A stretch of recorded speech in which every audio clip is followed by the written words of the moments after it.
Hello, this is the lecture and notes for your first reading assignment, the Summer Book 1. If you found your way here, you more than likely found this document, have done the first of the pre-reading activities, and now you're on this View Lecture Notes. So you are currently on a slide deck that you can click through these slides that I'm going to present. And I'm going to ask you to put a few notes in on this document to show that you were paying attention. There is a link here also to a video that covers the setting of this story, which I will go into in this series of lectures. So you are here looking at this video. If you click on it, it is a slide deck. So at the beginning of the year, we are going to read a selection of chapters from the Summer Book.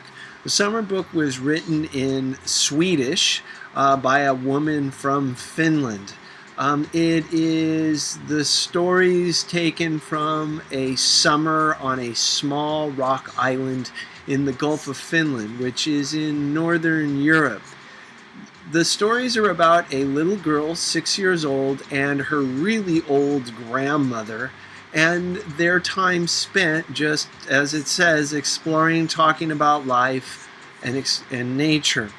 The reason why Sophia is there is because her mother has died tragically, and the father doesn't know what to do with a little girl, so the dad sends Sophia to spend the summer with his grandmother on this island. It is a series of little small stories, but they are unique. They are unique in the way they are written. They are unique in their perspective. Tove Jansson, who is the writer of this book, was a very famous, very popular cartoonist who had a series of cartoons that ran for a long time. The Moomins of the Great Flood being one of her early books. This book is a series of narratives, which is just another fancy word for stories about this time, little tiny narrative stories. Each chapter its own beautifully constructed, random seeming complete story that seems at least to have no forward motion, to exist in lit moments, gleaming dark moments like lights on a string. So the book is interesting in this way. So we're going to be looking at just a few select chapters that focused on just a few themes.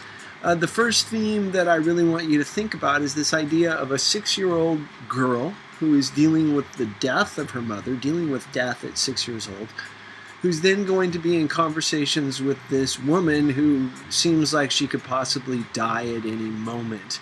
And so to consider our own lives as stories that begin with our births and end with our deaths. And so there are certain advantages to being older when we think of our story and we think about what we have gained through age. But there are advantages to being young, and often by reflecting back or observing people who are young, we can be reminded of those advantages.